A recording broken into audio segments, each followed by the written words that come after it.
Video എടുക്കാൻ വേണ്ടിയിട്ട് തുടങ്ങിയപ്പോൾ തന്നെ ഉമ്മ എന്നോട് പറഞ്ഞിട്ടുണ്ട് ഇതിൻ്റെ ചെടിയൊക്കെ വളർന്ന് കിടക്കുന്നുണ്ട്, നീ ഒന്ന് വീഡിയോയിൽ ഷൂട്ട് ചെയ്യാൻ വേണ്ടിയിട്ട്. സോ അതൊക്കെ ഇൻക്ലൂഡ് ആക്കിയിട്ടാണ് ഇന്നത്തെ ഒരു മോർണിംഗ് തുടങ്ങുന്നത്.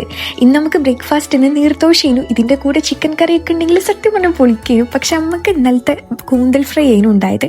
അപ്പം നല്ല റാഹത്തിൽ ഫുഡൊക്കെ തട്ടിയിട്ട് ഇന്ന് കുറച്ചധികം പുറത്തു പോകാനും കാര്യമൊക്കെ ഒരു ഡേ ആയിരുന്നു.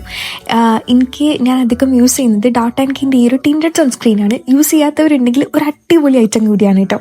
സോ അതൊക്കെ ഒന്ന് റീപർച്ചേസ് ചെയ്തിട്ടുണ്ടായിരുന്നു. പിന്നെ മിസ്റ്റർ ഡിവയിലേക്ക് ഒന്ന് പോയിട്ടുണ്ടായിരുന്നു. ദെൻ എനിക്കൊന്ന് കാലിക്കറ്റ് ഡൈക്കറ്റ് സ്മാർട്ടിൽ പോകാനുണ്ടായിരുന്നു. അവിടെ എത്തിയപ്പോൾ എനിക്ക് ഷൂട്ട് ചെയ്യാനൊക്കെ സത്യം പറഞ്ഞാൽ മറന്നുപോയി. അങ്ങനെ അതവിടെ പകുതിക്ക് വെച്ച് നിന്ന് പിന്നെ ഇന്ന് ഖലീഫ മൂവിയും കൂടി ഞാൻ കണ്ടിട്ടുണ്ടായിരുന്നു. അടിപൊളിയാണ് കേട്ടോ. കുറേ നെഗറ്റീവ് റിവ്യൂ ഒക്കെ ഞാൻ കണ്ടു. പക്ഷേ ഹോണസ്റ്റ് ആയിട്ട് പറയുകയാണെങ്കിൽ നിങ്ങൾ ധൈര്യമായിട്ട് ടിക്കറ്റ് എടുത്ത് പോയി കണ്ടോളൂ. ഞാനൊരു പൃഥ്വിരാജ് ഫാന് പോലും അല്ല, പക്ഷെ എനിക്ക് ഇഷ്ടപ്പെട്ടിട്ടുണ്ട്. ഇതൊക്കെയാണ് ഞാൻ ഡൈക്കറ്റ് സ്മാർട്ടിൽ പോയപ്പം മേടിച്ചിട്ടുള്ള കുറച്ച് ഐറ്റംസ്. എനിക്ക് ഇങ്ങനത്തെ ഒരു ലാമ്പ് വേണേനു. എനിക്കത് അവിടെ നിന്ന് കിട്ടിയിട്ടുണ്ട്. നല്ല ഭംഗിയുണ്ട്, ഭയങ്കര ക്യൂട്ടായിട്ടാണ് കേട്ടോ. കുറേ പ്രൊഡക്ട്സ് ഉണ്ട്. പിന്നെ മൊത്തത്തിൽ എനിക്ക് കവർ ചെയ്യാനൊന്നും പറ്റിയിട്ടില്ല. കാരണം അവിടെ കയറി കഴിഞ്ഞാൽ നമുക്ക് വീഡിയോ എടുക്കാനൊന്നും തോന്നില്ല. നമ്മൾ ഇതിലേക്കൊക്കെ പോയിട്ട് നമുക്ക് അതന്നെ നോക്കിക്കൊണ്ടിരിക്കാൻ തോന്നും. അപ്പം അത്രയ്ക്ക് തന്നെയുള്ള ഇന്നത്തെ വ്ളോഗ്. നെക്സ്റ്റ് വ്ളോഗിൽ കാണാം.